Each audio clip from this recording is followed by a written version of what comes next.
I got a question because I have seen news about Driscoll's popping up. I'm with you because those small brands like Seven Sundays, I mean, they're on our side. They're doing what we want to see happen, but you just got to kind of grow into it. You're doing the best you can. Doesn't mean it's time to go ahead and blacklist or cancel. A 2013 lab study on geranium essential oils showed that over 90% repellency against certain tick species. Spray sunscreen is the new secondhand smoke. We always joke, like, ever since we've been together, I'm like, we're dying notebook style, hand in hand at the same time. So when we're talking about clothes, even clothes that are made from recycled bottles, it's still a synthetic petroleum-based fabric. It's called Crunchy Crime of the Week. All right. Welcome back to Unapologetically Crunchy. I'm Marguerite. I'm Karl. It was great to be here. Now, I've been a little bit under the weather the last couple of days, so I'm on full protocol that Marguerite's given me and starting to feel better, but excuse the voice. Yeah, we got some honey garlic down. Yep. Mullion tea. Mullion tea, Yep. which was really good, actually. Yeah, it's good. Yeah. Once you get used to tea, it's good. Yeah. But sometimes at first it can be like, it depends on what the flavor is, but it can be like a little bitter. Yeah. You got to get used to all the natural flavors. Yeah. Yeah. Cool. Well, look, we were sitting there this morning and I was having my mullion tea and we were having some strawberries. And I got a question because I have seen news about Driscoll's popping up. And Driscoll's is one of those brands that I see at every grocery store. Even like when I go to the Whole Foods and Sprouts, like you see organic Driscoll's. And I'm like, okay, those are good. We've kind of slowed down on buying them recently. But can you explain a little bit about what's going on now? Because I really haven't caught up. Yeah, so it's been all over the news. I think it's actually in the mainstream news too. So Driscoll strawberries, Mamavation sent some random packs of strawberries into a lab to get tested. And the conventional strawberries came back with 12 pesticides found, including PFAS, which are forever chemicals. And there was non-detect in organic strawberries, so that's good news on that front at least. So a lot of people have been like, oh my gosh, because that's a huge brand. It's not... Yeah, they're everywhere. Yeah, and it's multiple farms. It's not just like one Driscoll strawberry farm. So it's been a little bit... 12 pesticides, huh? Yeah, 12. That's and, you know, a lot of these pesticides are linked to cancer, so... Do you know if like 12 pesticides, could that be in one spray or is that 12 unique different things that they're spraying on the plants? Oh, well, I think it's 12 different pesticides. Yikes. So I don't know if they have 12 in one or what. All right. Just curious. I have no idea. I'm not sure. But Driscoll's has blueberries and stuff like that too, don't they? Yeah, they do. They have But a this just strawberries was tested here, so I'm not really sure what's going to happen from here. Okay. But Dr. Craig Downs, which is so crazy because I actually came across him last week for the first time when I was researching reef sunscreen. He's really big into sunscreen and marine life. So he has a lab. He's an executive director of, I don't know if I'm pronouncing this right, Hereticus Environmental Lab. And his quote was, fluorinated pesticides are a growing source of PFAS contamination in the environment and on and in our foods. These fluorinated pesticides also act like PFAS because they accumulate in our bodies over the long term. They're associated with cancer risks, reproduction diseases, developmental diseases in children, and cause immune suppression. It would be smart to try to completely avoid being exposed to them. So that's a pretty strong statement. Smart, but difficult. I know, well, especially with kids, because kids already kind of are like a little picky and they love berries. There's always those jokes. You know. Like, we're going to go broke from buying all the berries when you have little toddlers. Yeah. You buy a $12 thing of Driscoll strawberries and they want to eat them up in one afternoon. Yeah, like 2 seconds. So there are some things that we can do. Number one is, if possible, buy organic. There's pesticides on organic, but they're different and safer pesticides. And it is legit because typically when this is a good example, when organic produce is tested, it usually does come back negative from glyphosate. And that's a really big one. There's many chemicals, but glyphosate, of course, a lot of people are familiar with that at this point. And then purchase from local farms during strawberry season. Ask your farmers what are their practices. And even better, if you have the capacity, I know this is not easy, but if you have the capacity, grow your own. Yeah. So I think it's cool too. A lot of the local farms, like, it's fun to go and pick, but they also have the option to go pick up a bucket for whatever the cost is. Yeah. So you don't have to go pick them yourself. right. So if you're kind of in a hurry, you can at least just go and pick them up real quick. Yeah.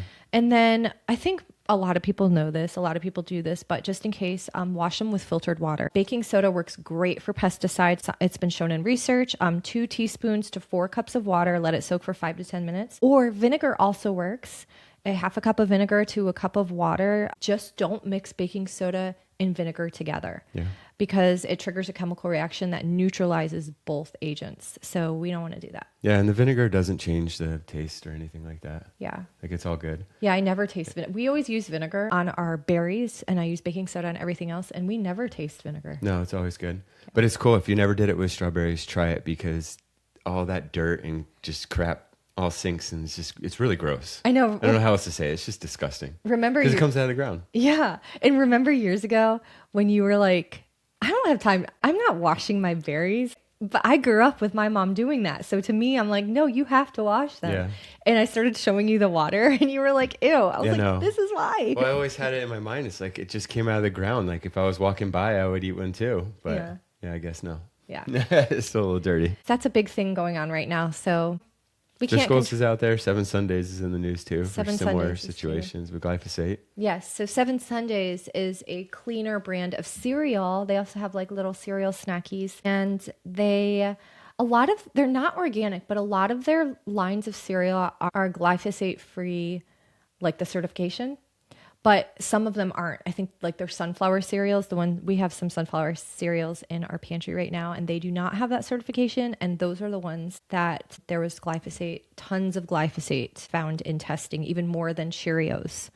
So kind of a big deal. I'm sure they're probably scrambling there right now. Yeah. Anyways, we'll see what happens from there. But the thing that I give them grace for is it's not okay that this is happening at all. These are, again, foods that children eat, and it doesn't matter anyways, whether you're a child or adult, but just because children's bodies are still developing, it's even more important for them to not be inundated with all these pesticides, especially at such a young age. But at least they have, a lot of their products are certified. At least they're aware and they're trying to make something. It's better. Yeah, it's better. They're being very transparent.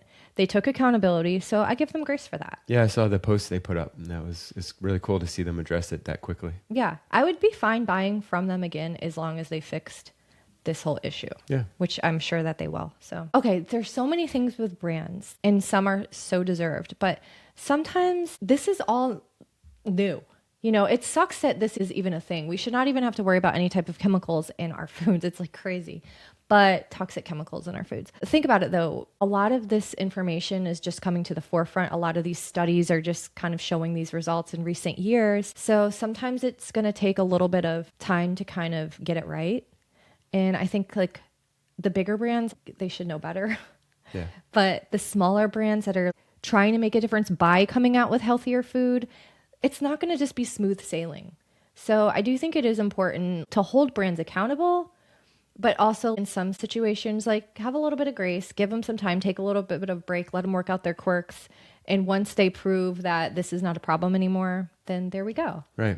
That's just my opinion, though. No, I'm with you, because those small brands like 7 Sundays, I mean, they're on our side. They're doing what we want to see happen. Yeah. And just because there's, like you said, I wouldn't call it missteps, but you just got to kind of grow into it. You're doing the best you can. Doesn't mean it's time to go ahead and blacklist or cancel them. Right. Right. Yeah. They're still a really great brand. It seems like they're a really good company and food that we do want to have in our pantry. Yeah. So. Shout out to everyone who's out there actually looking and talking about this and understanding this research and trying to vote with their dollars to move things into the better direction that we're all looking for. Exactly. Right? Yeah. The awareness alone is just so exciting. Mm-hmm. So, speaking of voting with our dollars, if you guys follow us on Instagram, you may have seen us posting about sunscreen, Karl and my little skits that we're doing. Yeah. We're trying to make it fun, right? Just share information in a fun way. Yes, no fear-mongering. No fear-mongering at all. And you can probably tell I'm a little bit more shy than Marguerite right now. But you're doing great. I'm working on it. Yeah, you're trying to open up a little bit. We got a lot of great information and I think a good mindset on this stuff and just want to share it. Yeah. So if you guys missed it, check out our Instagram. It's funny. But also, just for like on a high level, basically what we were talking about is chemical sunscreen versus mineral sunscreen. So chemical sunscreen absorbs into your bloodstream, and it also is very harmful for marine life. Mineral sunscreen with non-nano zinc sits on top of the skin. It reflects UV off of your skin, and it's not even close to being as harmful for marine life. So that's kind of a no-brainer, but like to me at least. Yeah. But the only downfall of non-nano zinc sunscreen, which I think can kind of push some people away, is that white cast. Yeah, it's there. If you use the appropriate amount, it's not bad. But definitely, we saw that this weekend, right? We definitely saw that this My weekend. daughter walked out on the deck after you had put sunscreen on her, and I was like, whoa, she looks like a ghost. Okay, but granted, okay, Yeah. so I put sunscreen on her. I rubbed it in. She was okay. And then I was like, okay, I'll be right back. I had to go get something, came back, and I made a really big mistake by leaving the bottle of sunscreen with her. Yeah. With a 3-year-old, guys. Yeah, she definitely wants to try it herself, right? Yes. So she squeezed a ton of the sunscreen on her, and she looked like a little ghost. Yeah, that's cute though. But it works. It works, But yeah. I'd say if you do it right, just put a little bit on there. It's not that bad. It's nothing to make you feel self-conscious or anything like that. Listen, if it's better for my body and better for our oceans and marine life, that is worth it to me. Yeah. I don't want to have toxins flowing through my blood from sunscreen, and I don't want to ruin our earth Right. that provides us with all these beautiful resources that we need. So it's just kind of a no-brainer to me. Yeah. So there are a couple things that can help with the white cast. So how much white cast depends on a few things. The larger the particle size is, the more visible the white cast. So non-nano zinc particles are larger, so there's going to be more white casts in nano zinc, and significantly more than chemical filters. So how much white cast depends on the concentration of the zinc oxide.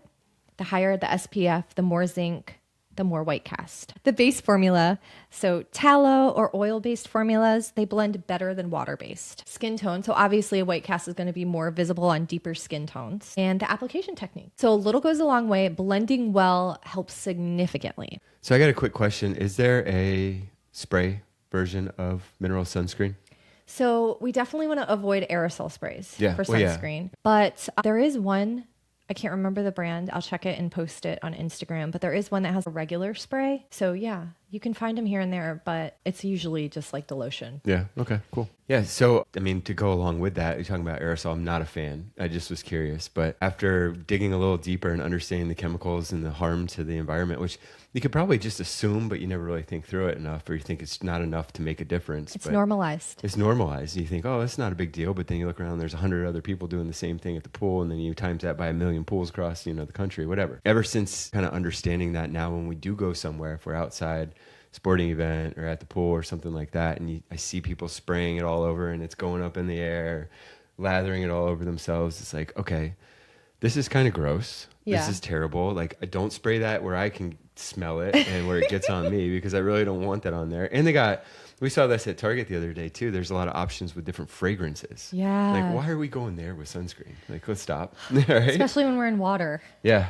Yeah, exactly. We don't need that. But that reminds me, so this is so funny. So if you follow Paul Salen, you may have seen this, but he actually posted like within the last couple weeks how spray sunscreen is the new secondhand smoke. Yeah, that's funny. And it could be true. That is so true, because I was like, that is the most accurate example that you could even think of. Yeah. It's a funny it's a funny analogy. Yeah, because people, like, when they're spraying all over, and this was me at one point too, guys. So like, not judging here. This is just like what we all do. But when people are spraying it all over, you're breathing that in. If you're next to somebody at the beach or the pool or the wind, you know how that is. So anyways, it made me think of different examples of secondhand smoke. Okay. Okay. I want to hear them. So obviously the spray chemical sunscreen. Yep. When your neighbors are spraying Roundup on their yard or any Yeah. type of chemicals on your yard, that's going to affect you no matter what. Yeah. Texting and driving. That's the worst one. I mean, literally somebody almost swerves into me every single day, and I look by with my two little kids in the car. I look by and they're just on their phone. Like, what is wrong with us if we can't just take a drive without checking our phones? No, I agree. Presence is gone. It's insane how it's like, oh yeah, texting and driving. But when you really start paying attention and looking over at people, 90% of the time somebody is texting. Whether you're on your highway, whether you're in traffic, it does not matter. Yeah. It's ridiculous. We catch it a lot. Like, we see somebody doing something, the car's moving or whatever, swerving. We're like, okay, watch, I bet that person's texting. You pull up and sure enough, they are. I just have been asking you for years, like, is it okay? I know we have 2 little kids. Is it okay if I get a bumper sticker that says, get off your fucking phone? I think so. I think we should sell it. I wanted to get a sign and like laminate it. And then like every time we drive by somebody texting and driving, just hold it up. Yeah. Get off your fucking Put your phone. fucking phone down, please. All right. There can be an emergency, but I'm guaranteeing that like 99% of the time when you see people out there texting while they're driving, it is not something that has to be done It's that second. not an emergency. And if you're dealing with an emergency while you're texting, you're also running the risk of causing another emergency.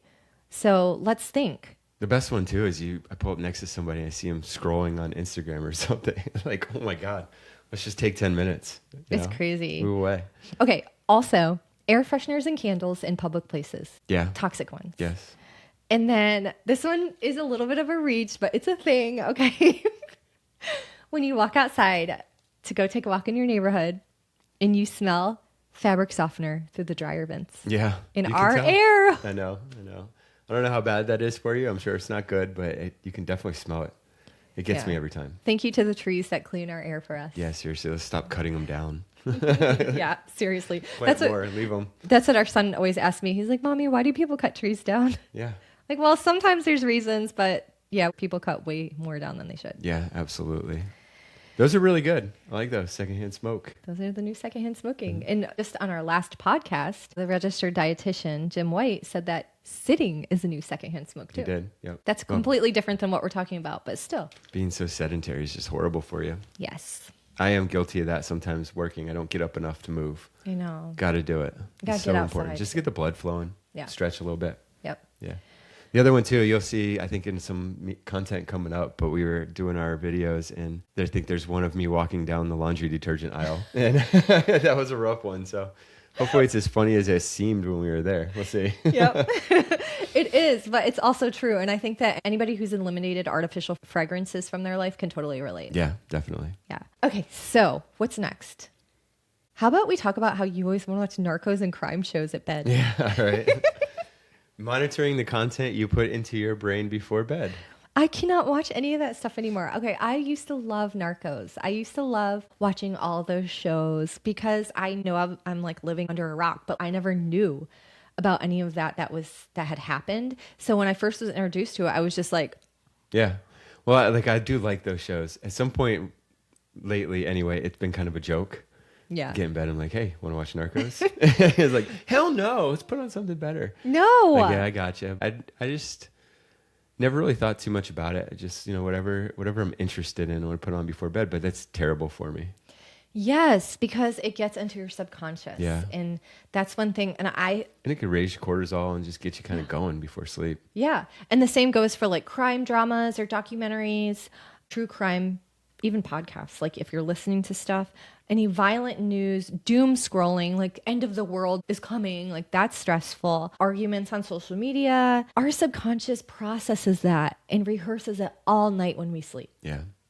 That's funny. Like last night, I put on a documentary, a historical documentary, and they had a scene in there where they're showing like some bombing or whatever, and the volume's super low. And you're sleeping or half asleep, and all I hear is, mm-mm. You're like, okay, I heard you. Fast forward. Let's get to the other stuff. Listen, your brain and your nervous system cannot distinguish the difference between what's real and what's happening and what you're like experiencing, like listening to imaginations. So I do not want my nervous system or my brain thinking that I am running from some bombs when I'm sleeping. Yeah. That's my time Well, to rest. That's why people like it, because they get energetic, or like they get that emotional response to it, and like, oh great, any kind of movie, happy, sad, scared, but it really is just your body responding like it's true life. Yeah. Like no freaking thank you. Sounds so great. So it's neuroplasticity. And so things that we can replace it with at night, some ideas. If you're like, oh, I do this, maybe I should kind of make a change. Here's some ideas if you're into it. So of course, gratitude journaling. So that programs the subconscious mind towards what is working. And then of course, meditation or breath work, because that shifts us into our rest and digest, into those theta brainwaves. And I love the Joe Dispenza meditations. What do you think? Do you like them? Because I had you do one with me. Yeah, I do. I think they're good. Yeah. I like them. It's specifically designed for that kind of window. And then, of course, affirmations. So that's absorbed more deeply in the nighttime and in the morning. Or calming music or nature sounds that supports parasympathetic transition. Positive visualization. So your brain rehearses this too. So just imagining things like what you want to do, like if you have a goal, if you're trying to alter your reality with some positive goals, visualize yourself doing that or feeling that. And then reading something inspiring, reading a good book, or even like what I like to do too, which I love this. And I actually posted about this too. There was a lot of people that actually resonated with, especially like if you're scared of death. What I love, and I'm not scared of death, and it probably is because of this. I just love watching NDEs. Yeah, you do. I mean, it is just like the consistencies across the board. It is so uplifting. It's interesting. Just Yeah. open your mind a little bit, and it's interesting. Yeah. Forget what you think you know, and just listen to somebody else's experience and perspective. It's pretty cool. And there are people too of Yeah. like all different religious beliefs and everything, but there are so many consistencies across the board. Even with that, it's just fascinating. Yeah. But it also, because it's so, most of the experiences, not all, but like in the 90s, like 90% of them are very positive experiences. Yeah. So it's kind of uplifting. So if you want to listen to something uplifting, or if you're curious, or if you're like deathly scared of death, like so many people are, it might be worth trying. What's the wildest one you've seen? Oh my gosh, I've seen so many, so many. I mean, it's just like them going to the other side. That's a loaded question. It is. Going to the other side and like seeing people they've known, Yes. seeing their life. A lot, yes. A little bit of that. Well, you know what's wild to me, what I notice with them is we're here on Earth and like I'm obsessed with you. I cannot live my life without you. I love you so much. Like you are just like, we have to be together forever. We always joke like ever since we've been together, I'm like, we're dying Notebook style, hand in hand at the same time. You have said that. Then this is going to be a clip on social media, please. Yeah. I'm keeping it. And now that we have kids, I'm like obsessed, obsessed, obsessed. But I guess it's just like a earth thing. So when you go to the other side, there's a lot of detachment because you're okay. And I guess because you're okay and you know everybody's going to be okay. The people that you love are going to be okay. But I've noticed that in quite a few of them where people are like, yeah, it wasn't the same thing, which is very hard to take in, like in our experiences now, because we all care so deeply for people that we love. Yeah. So that's really interesting. I've got a really weird theory on that. What? Do you want to hear it here? Yeah. So what do you think about the idea that, you know, everybody's energy, like our souls are just energy, everybody's around everybody all the time and whatever. And as we're here on Earth in like a body and everything, you know how everyone is different.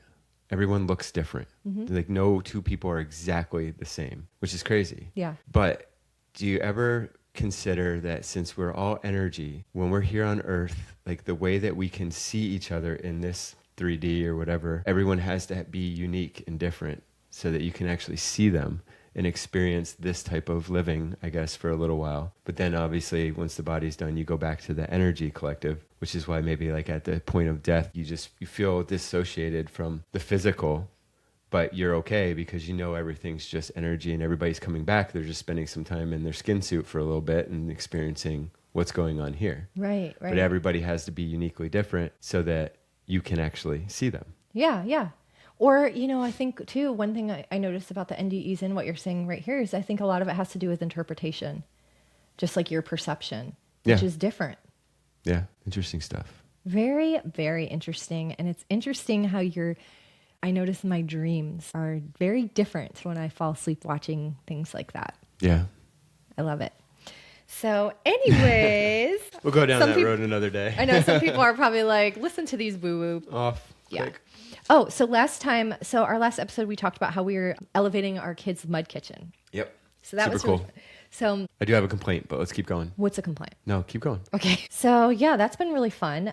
The kids are obsessed. And there's a couple things, like we still got to add our stones. We're going to paint like the little foods for them. But they are obsessed with it so far. They love it. They absolutely love it. Yes. Both of them. They love making stuff and acting like they've got their own shop and restaurant. They had their gluten-free kitchen, which they made for me, which I thought was adorable. It's so cute. And at the same time, too, we've let them watch Chopped Junior, the show, and they absolutely love it. So they go out and pretend they're playing or on Chopped. Yep. Their son likes to be the host, Ted Allen, which is really cute. He'll make us stand in the front yard and do a couple rounds of Chopped. Yep. Which is great. What did he tell us to make yesterday? Rainbow cereal, dinosaur candy. dinosaur candy, and salad.